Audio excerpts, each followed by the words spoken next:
The quarterback class from the 2025 NFL Draft isn't being talked about with much admiration. I have a few takes I can't wait to get off my chest about this class and share how I view it. I try to do my due diligence with quarterbacks and use my ball knowledge to assess both ceiling and floor while keeping my eyes peeled for upside and trades. There's a lot to talk about with quarterbacks, so I'll try my best to be both informative yet brief with these guys and their profiles. In this video, there will be a top 9, including all of the most popular names, and starting with number 9, it's Dillon Gabriel taking this spot, and I'll quickly get through this one. Out of the 9 guys I watched, Gabriel was by far my least favorite. He's a decent athlete, but I don't think the arm was all that good after hearing it was decent relative to his size. I'm not usually too harsh when it comes to these evaluations. I like to be optimistic. I never just want to count any prospect out. But the only good thing about Dillon Gabriel's tape was when you turned it off. Quickly moving on to my 8th quarterback in this class, it's Will Howard, the national champion Ohio State quarterback.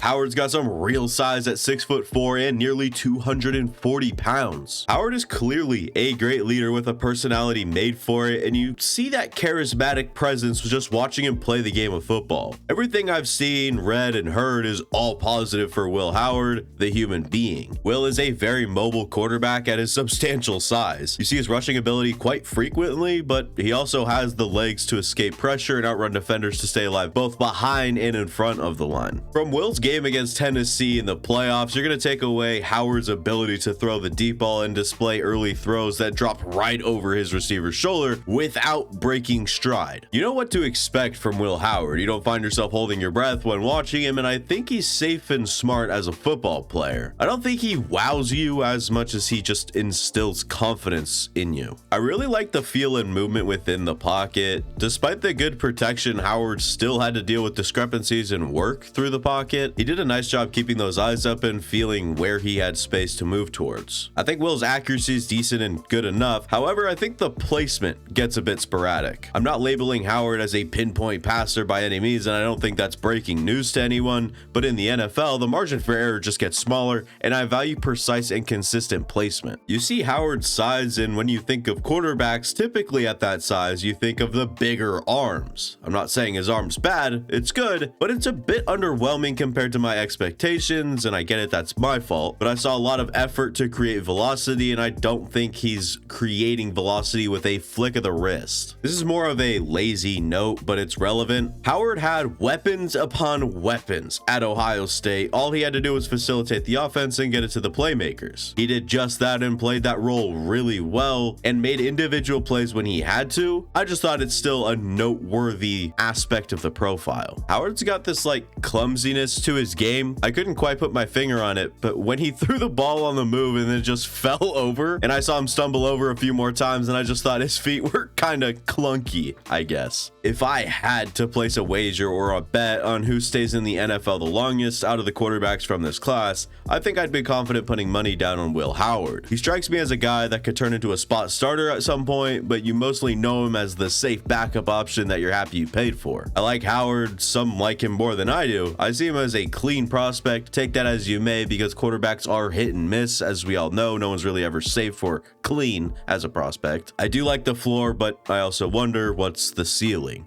My 7th quarterback in this order is Notre Dame's Riley Leonard. Leonard's nearly 6'4" and he weighed in around 216 pounds. I have Riley Leonard and Will Howard sharing a tier, and I see them pretty much as interchangeable. Kind of ceiling versus floor debate though, with Leonard as the ceiling player and Howard more as the floor player. Whatever you want to bet on. Riley Leonard has exceptional athleticism, has mobility in every aspect of the game. He can create in the pocket, behind the line, and even run beyond the line. There was a lot of production on the ground in Leonard's college career, and his legs are a big part of his skill set and identity as a quarterback. I saw efficiency and consistency from Riley in the quick game. I liked the mechanics, and the routine throws looked real natural for him. For someone that grew up playing basketball and being around another sport through all of high school, he feels the pocket so well. If you don't know, Riley's from Alabama, and people from his hometown know him as a basketball player, so as you could imagine, he hasn't been playing football for too long. That almost puts more emphasis on just how good he can feel space when working and moving inside the pocket. Riley's someone that'll take a hit for the team and display toughness over the duration of a game. Just looking at the national championship game, he was ran into the ground on the opening drive because that was what the team needed and planned to do. The arm's at the slightly above average mark for Riley Leonard. I mostly enjoyed the few jump throws or wonky footed throws when it's pure arm and it was still good enough. To me, that was a good indicator of his arm talent or strength, whatever you want to call it, but it also looked easy to throw with velocity when he was in rhythm. No disrespect, but you put Riley Leonard in an NFL game tomorrow,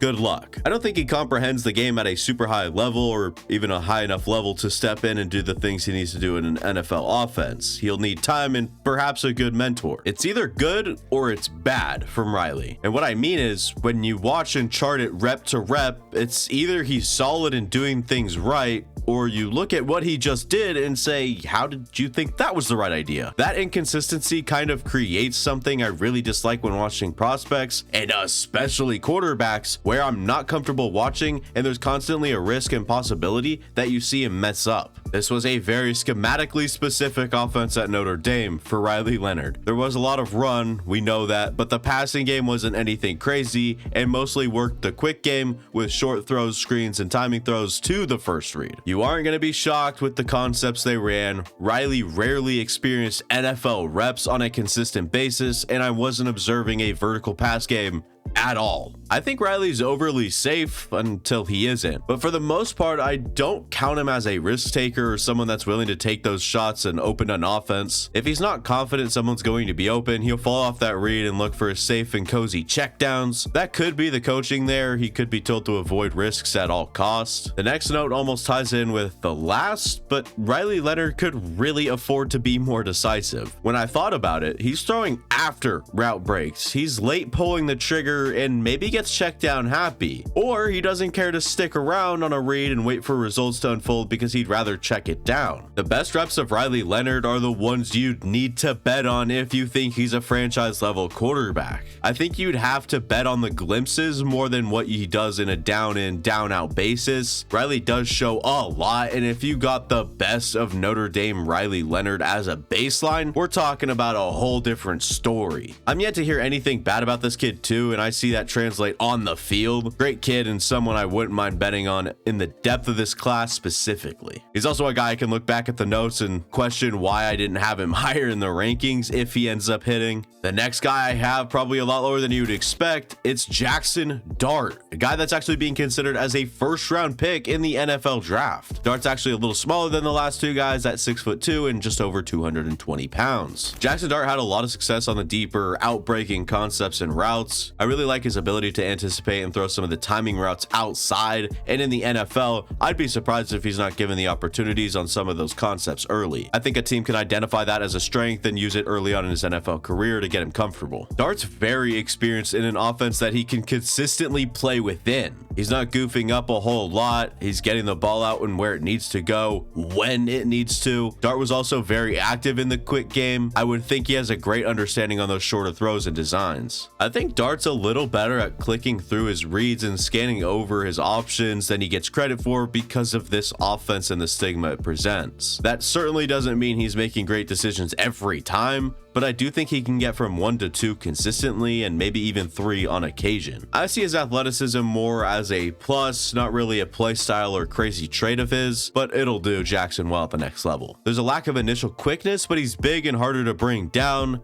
Some of the long speed when he gets a runway is impressive, and I really like his toughness as a ball carrier. He'll dish out some hits if he's feeling frisky, but also take on contact really well. I don't think he's an elite athlete. I think he's slightly above average with a good mentality with the ball in his hands. I thought he understood velocity versus touch throws. Each situation calls for a certain throw, Most of the time, Dart's on top of it, making sure he's delivering the ball the right way. I feel like I'm saying this for every quarterback, but Dart managed and moved in the pocket very nicely. He has a bit of a feel for pressure and there wasn't a lot of drifting, and it seems he's very intentional with his movements back there. Jackson's arm in motion leaves some meat on the bone, and we'll actually expand on that in the cons section of this, but what he has right now is already above average in my opinion. If he works with some people and dials in on maximizing his throwing ability, you could see Dart advance further and put even more steam on his throws. This adds on to and expands the conversation about his arm. A lot of torque and power in his throwing motion is generated with his arm.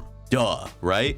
Well, he was a baseball player, and that shows with the motion. When you hear a quarterback say that they're rotational athletes, it's because they use and rotate their whole body to throw. But Dart uses strictly his arm, and it even jolts at times, and it's not great to watch. You can tell he's putting a lot of stress on his throwing arm when he's applying velocity to his throws. Someone with an aggressive mentality. Jaxson Dart seems to always prefer the deepest option. I don't care what situation, read, or concept you put it. I don't care what situation, read, or concept you put in front of Jaxson. It looks as if he'd choose the deep throw and the bomb every time. Jaxson Dart's overall accuracy was hit and miss, but sure, it was more hit than miss when he had someone open. The biggest hiccup in this category, and kind of a subcategory when it comes to accuracy, was Dart's ball placement. In my opinion, he really lacked precision and consistency when trying to pin it on a receiver's chest. There's definitely a need to improve his placement, and again, I think that his arm and what we talked about with just generating everything from his arm can affect this. The deep ball was very different than advertised. I watched Dart, but afterward I had to cherry pick a game to go watch to see that deep ball. Even while cherry picking, I feel like I missed something. All I heard about Dart was the deep game in his vertical passing. I came out thinking he wasn't all that special on his deep throws. I don't know how, but this seems like it'll be kind of a hot take. RPOs were not his forte. I thought there were only a couple of bad reads, but the biggest hang up with Dart on RPOs is his poor accuracy and the play designs. You're telling Dart to focus on a potential exchange with the running back while keeping tabs on a route downfield or outside. When he's actually going to throw, he loads up and shoots as quick as he can, and that's exactly where I don't like Jaxson. I don't like his rush passes. He already struggles with precision and consistency when it comes to his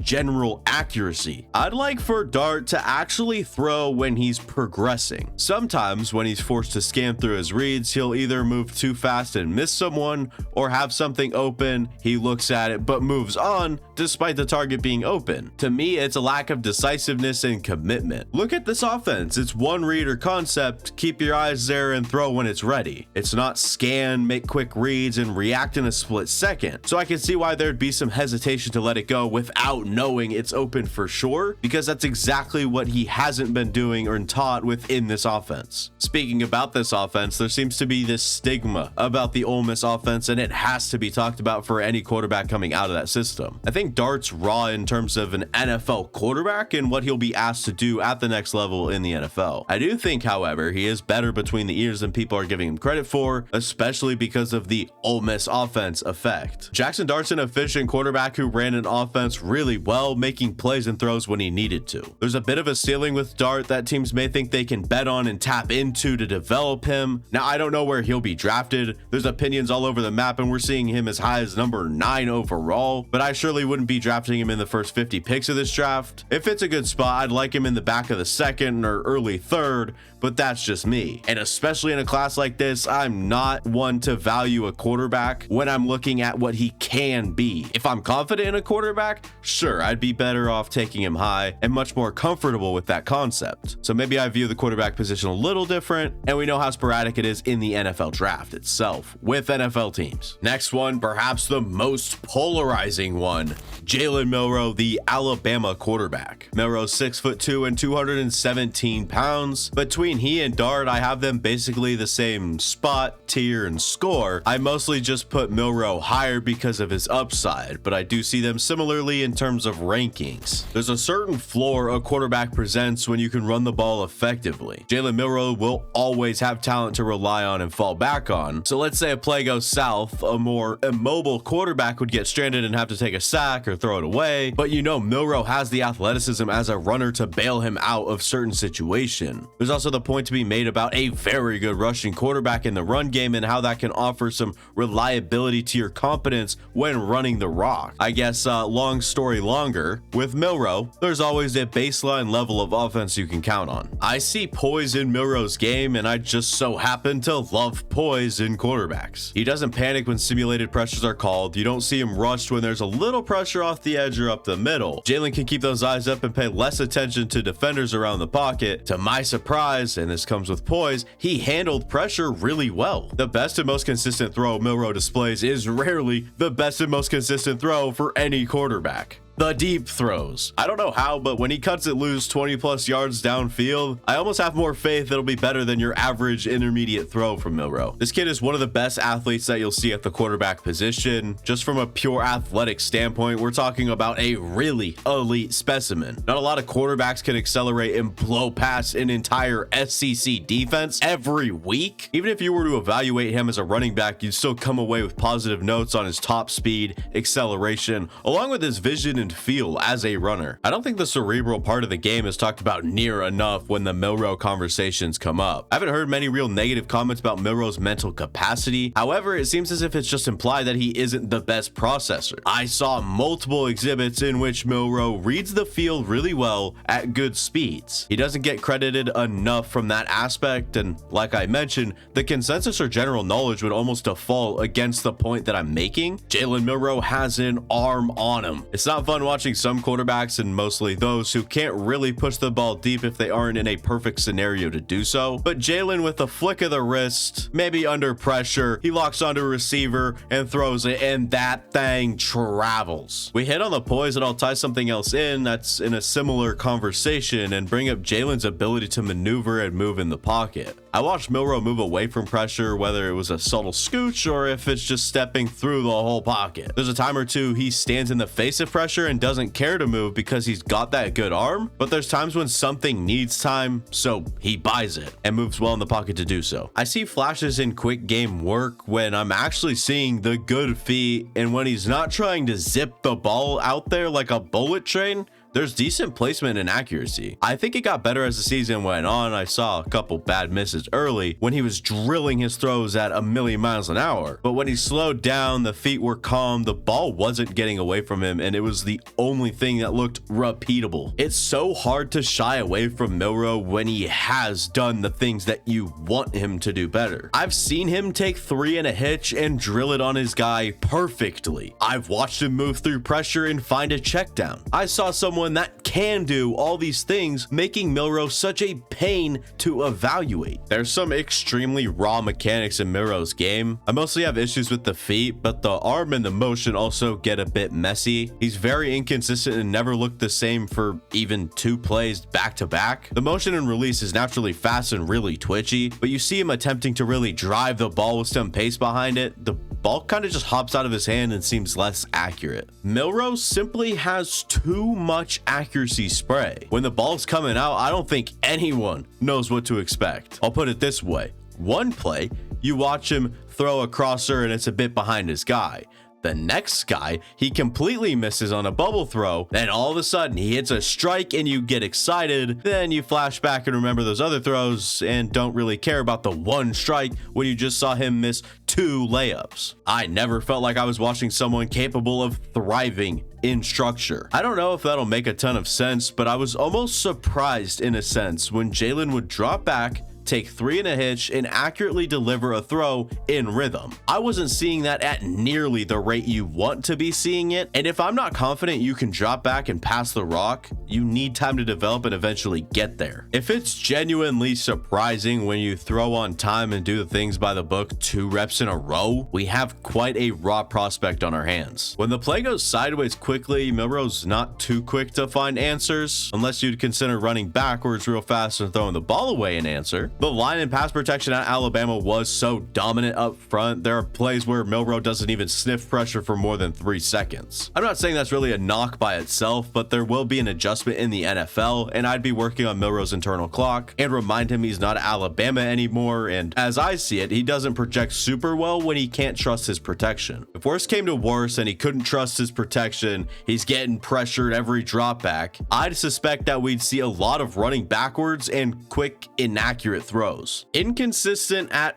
everything. There's nothing I expect Jalen Milroe to do 100% of the time. One play, he processes great and progresses on time. The next play, his eyes are glued to the read and waits all day to throw it. That's just one example of one thing, but that's how I feel about everything when it comes to Milroe. There's no steadiness, there's no reliability, there's none of that. You never see Milroe let up and throw a touch over the middle. Sometimes you need to layer it in or take some pace off the ball, but Milroe never does. If someone's stuck throwing one way, I'd imagine it's going to be difficult to change it up and especially slow down your timing and lead your throw to the receiver a little bit more. Jalen needs to be more decisive as a passer. There's way too many times I saw him double clutch or hesitate, throwing himself off. Some of that stems from the inability or unwillingness to anticipate or guess where your guy's going to be. I personally think he needs to know the throw he's making, or else it'll make him pause a little bit. He's almost as physically talented as it gets for an NFL prospect, and that's great, but the inconsistency and rough edges around his game are holding that potential back. I'd certainly expect and hope an NFL team doesn't screw him over and play him early. He needs to sit, and I would hate seeing him being thrown into the fire. I'm almost ready to bet on him. I've seen the flash and I think the character is good enough to get coached up and receive constructive criticism, but it's really up to him if he wants to be successful. Milroe's got all the talent and he needs to put it together. That being said, he's accepted an invite to the NFL draft and I'd expect him to come off the board in round 2. I'm so intrigued where he lands and I think it matters a lot. I like the talent, the upside, and what I've heard and seen about the person.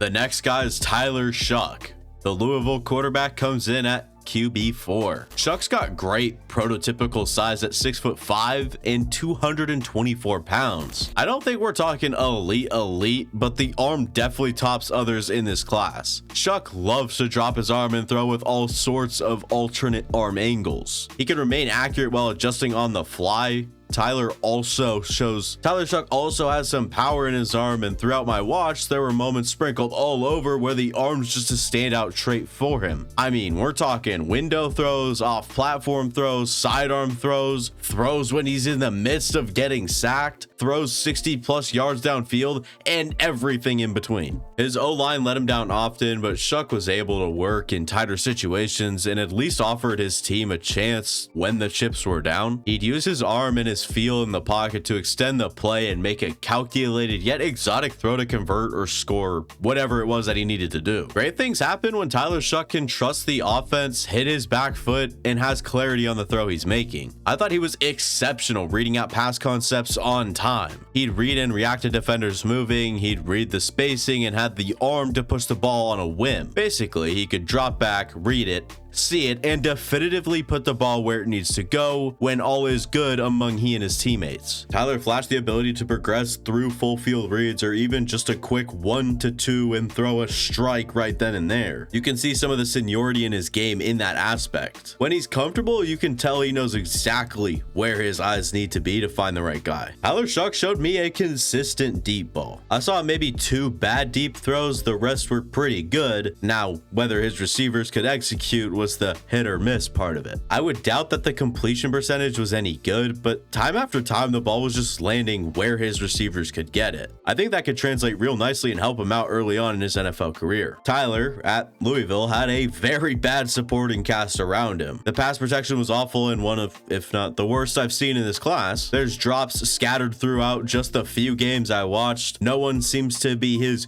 go-to guy, and this offense played with little to no continuity as a unit. I don't really like what I saw from this offense as a whole. Pressure has a heavy influence on how well Shough can play quarterback. His protection wasn't so great, we've talked about it, so he's facing a lot of pressure, and I don't think he dealt with it all that well at all. Shough would rush his internal clock, rush his feet and arm mechanics. He even has a built-in tendency to fall off his platform, making throws fading away. Early in the year, it looked like Shough preferred throwing with a bit more finesse and touch when he clearly had some juice to put some power behind his throws. I like him much more as a dart thrower and think he displays better placement and consistency when throwing that way. The build-up speed's better than his acceleration, but as an athlete altogether, he doesn't really threaten a defense with his legs all that much. I never saw him win to the edge. He didn't make any special runs or anything, and I just don't think there's much of a runner's mentality in him anyways. The testing at the combine was pretty good, but the tape would tell you differently. Shough's very inconsistent with his timing on his first option. There's plays I'm watching where he locks onto number one and watches it all the way through until he has a definitive answer whether he'll be open or not. On the flip side, there's sometimes he clicks through reads like he was struck by lightning and his eyes twitch across the field. I never really saw a repeatable thrower capable of using the same mechanics and process over and over again. Tyler was pressured far too much for me to evaluate his mechanics on a consistent basis. He had a lot of guys after him from all angles, so I saw a lot of his rushed feet, the quick releases, and occasional panic throws where he'd just throw mechanics to the wind. Shough's accuracy was kind of all over the place. I don't think he'll be drafting Tyler Shough hoping he'll become Joe Burrow at some point. Shough's far from a pinpoint passer with skills to carve up a defense. Sure, he can throw in a window or fire it past the linebacker's ear, but you won't watch him throw it with placement and precision throw after throw. Tyler Shough is an intriguing quarterback prospect with a strong arm, impressive throwing versatility, and a good pocket awareness. He excels when making throws and reads when he's comfortable. However, his poor supporting cast led to inconsistent mechanics and accuracy. His mobility is limited and his timing can be a bit erratic, especially under pressure. Shough has potential, but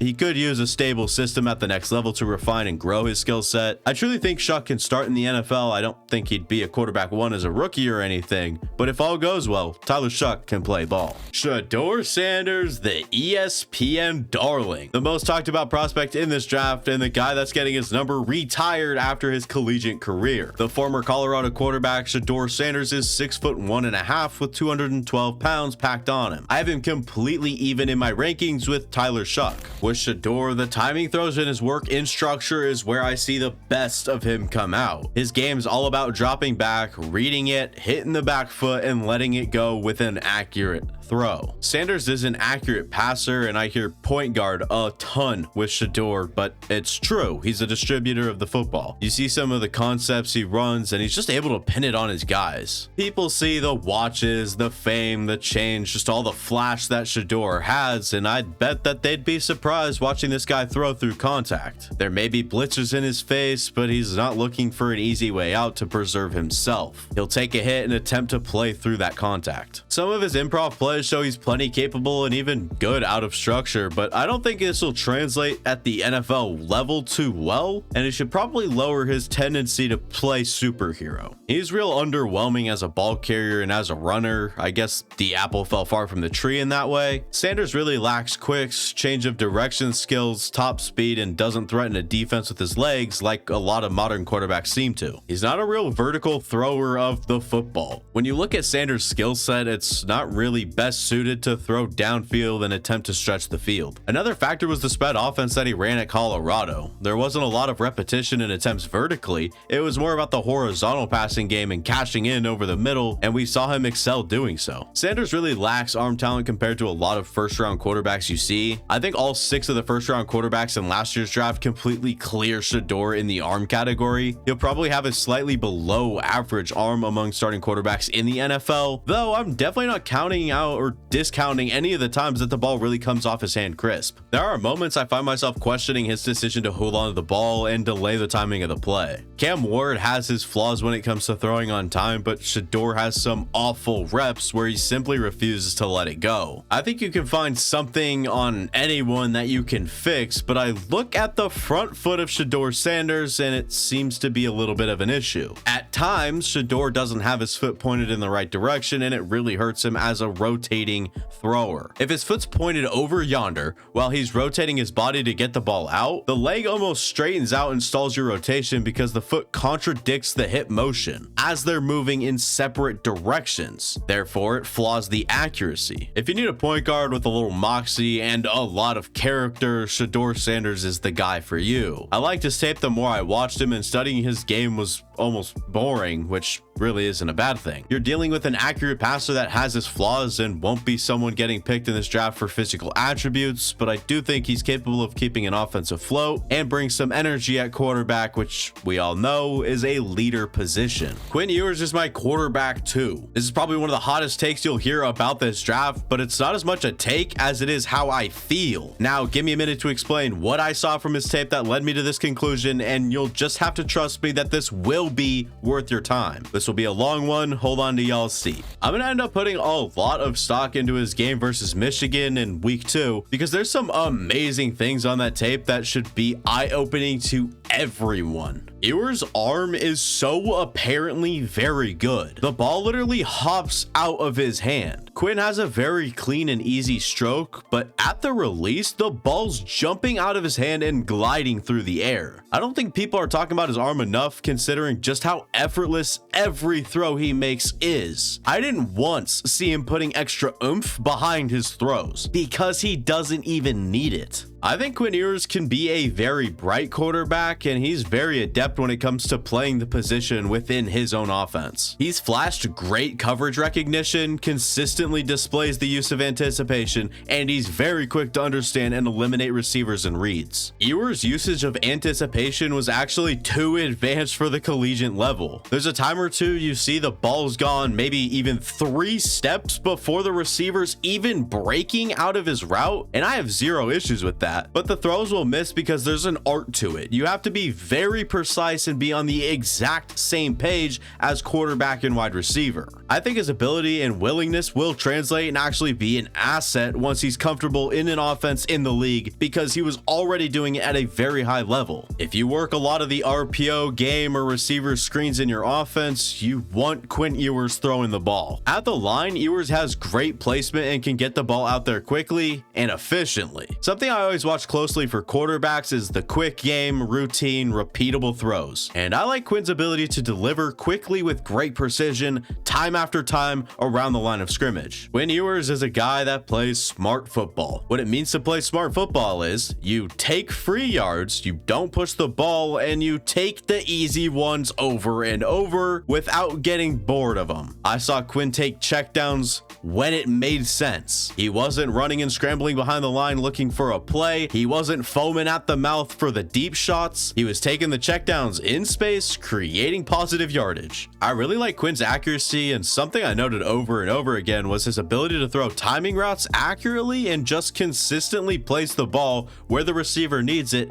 anywhere through the 5 to 15 yard range. I don't hear a lot about his accuracy and consistency as a passer. This all translates with his accuracy when throwing on time, and it's probably the best in this class. I mostly say that because I'm seeing NFL footwork and the consistency throwing the ball exactly where it needs to be. Again, this might sound crazy just based off what you hear in the public consensus, but it might be the best in the class. Quinn Ewers in Texas had their backs to the wall time and time again, and Quinn Ewers answered some of those calls. It's impossible to go 100 for 100, but something I saw and took notes on when watching his regular season were the third down scenarios and some of the clutch moments, and man, he was darn good and someone you can trust for the bigger moments. There's so many times when Texas would utilize the screen game, they'd run these like delay screens and slip screens, so Quinn would have pressure closing in, and I love the way that he can short arm and release the ball so fast in tighter spots. Even fading away or with someone in his face, he's getting it out so quick, and the best part is he's remaining accurate as well. I've read and even heard a few things about an inability to feel the pocket and move behind his line, but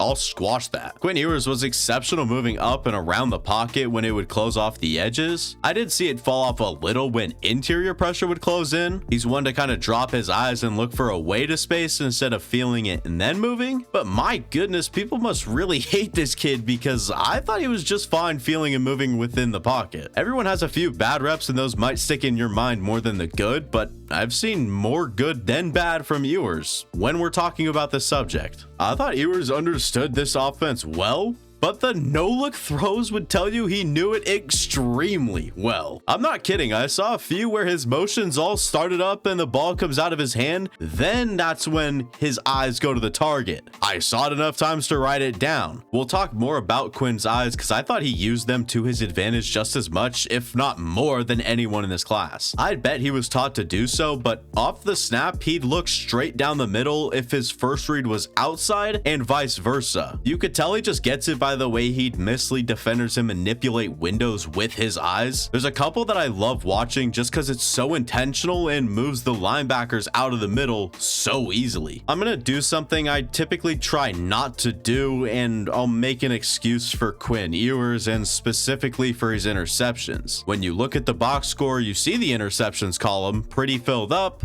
but oh my god, I wasn't really killing or blaming him for most of them. There are some where you can 100% blame him. Sure, there are some bad ones. But oh my god, just the reel of picks that I watched, it's unreal how unfortunate some of them were. I'll also point out, Ewers had an incredible amount of people dismiss his talent and chalk up his team's success to his weapons and his offensive line. They act like he was a part of nothing. The amount of drops and great throws or plays that were missed because of something that was out of Quinn's control, it doesn't feel like I'm watching an offense that consistently carried their quarterback. It's so stupid now that I'm even thinking about it more and more. He deserves so much more respect and much less hate, and I'll even give him credit to remain confident in himself even though all of the scrutiny, no matter how off base it was always there. Ewers was pretty dang good this last season. When the protection breaks down quickly, Ewers will typically break down with it. He's not really one to improvise or turn a whole play around by making one miss and breaking off a sack and then throwing mid-sack or as he's falling down. He's kind of limited, and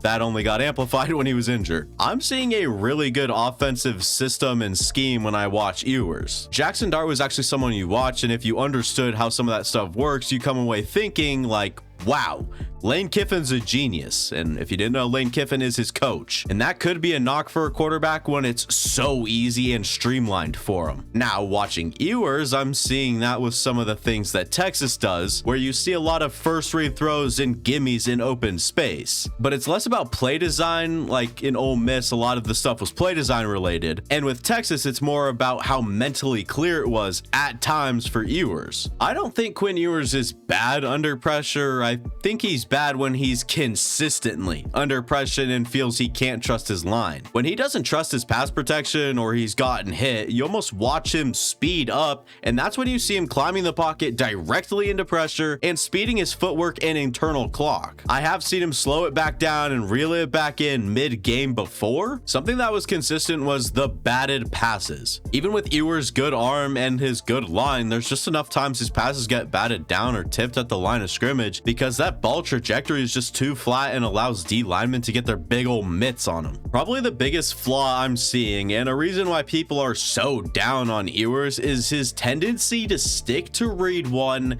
and everything else vanishes. I'm talking coverage, other reads, pressure, everything. It all just disappears, and he develops tunnel vision for one singular receiving option. You almost watch his brain in motion when it happens, and you see him see it. He wants it so bad and nothing else matters, and he throws it up regardless of situation, coverage, or positioning. Sometimes it works out, and sometimes it's the worst possible thing you can do, and it leads to detrimental mistakes and awful plays. There's a lot of hold up that relates to the first reads in this offense. Something I observed was the read one no matter what and the predetermined throws. I wish there was a bit more freedom and pure progression reads on Quinn's tape. I don't know if that's an element of this offense that quarterbacks are taught, or if that's attributed to Quinn Ewers and his inability to read through a progression. That's a serious question that I'd be anxious to answer before drafting this guy. When I started watching Quinn's 2024 stuff, I thought he couldn't miss on the deep throws, even if they weren't all completions.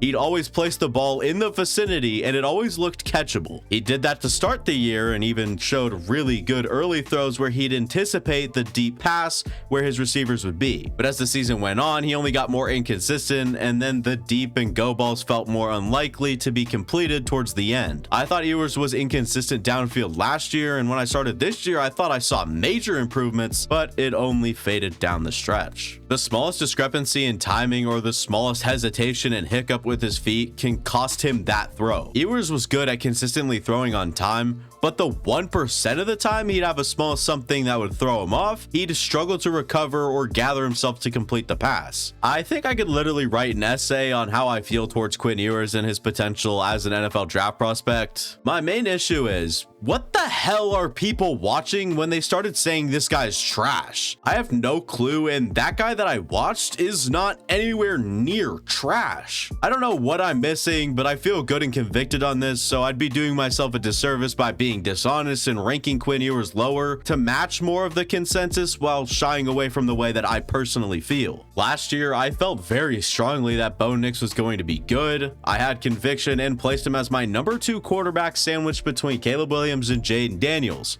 So far, so good. But why I bring that up is because you have to stick to what you saw and bet on your opinions. Especially with Quinn's injuries, I don't know why I wouldn't bet on what I saw. I really enjoyed watching this kid's tape, and I'll go to bat for him until he's out of the league. The poor guy's been through adversity before, and I have faith that he'll be as strong as ever, even if he isn't picked high in the draft. All that being said, I'm not saying Quinn Ewers is on the same tier as Cam Ward. I might not even have them in the same round. I don't care where in the draft Quinn Ewers goes number-wise, but I do think he needs some time, talent around him, and a coaching staff that fits and understands how to develop a quarterback. I'd very much like a place like the Rams for Quinn Ewers. If he got with Sean McVay, I think I would explode with optimism if that became a reality. His biggest issue is the tunnel vision and progression issues I hit on, but I think that could be fixed under the right coaching and supervision. Other than that, I only see upside. Quinn's arm is as good as any in this draft. He's surefire accurate, and I sure don't mind the boring play style, making the right throws every opportunity he gets. Again, that's smart football. Cam Ward's my easy number 1 and the far and out favorite to be the first overall pick in this upcoming draft. Cam's actually 6'1", almost 6'2", and 220 pounds. Ward sits in a tier of his own. Thought that might have been clear already, but thought it was still worth mentioning. The confidence in which he throws is almost arrogant. He'll throw something crazy, but with conviction, and it'll work out a lot for him, but it can also lead to mistakes. But who cares about mistakes, right? Much like Quinn Ewers, the arm talent's very obvious. He can make any kind of throw anyone would need. He can use all of the arm angles and can touch or zip the ball depending on the scenario. You watch some of the plays and the ball literally never dies. 30 yards downfield and that thing's still slicing through the wind. Vertical passing is this guy's mojo. He's very good with the Yankee concept and concepts like it. He finds space between zones and has the arm to drive the ball into deeper windows. Cam's a no hesitation thrower on some of his deep work, and that decisiveness stops the DBs from closing in at the point. Cam's strong in the pocket. There's impressive moments when it looks like Cam's going to the ground but breaks off the defender and shakes off contact to extend a play further, giving some plays a second life. I thought he was sneakily good at running the football. An evaluation is fully about what a player can and cannot do. Cam Ward can use his legs when it's needed. His game is not centered around his mobility, but when he's in a dire situation,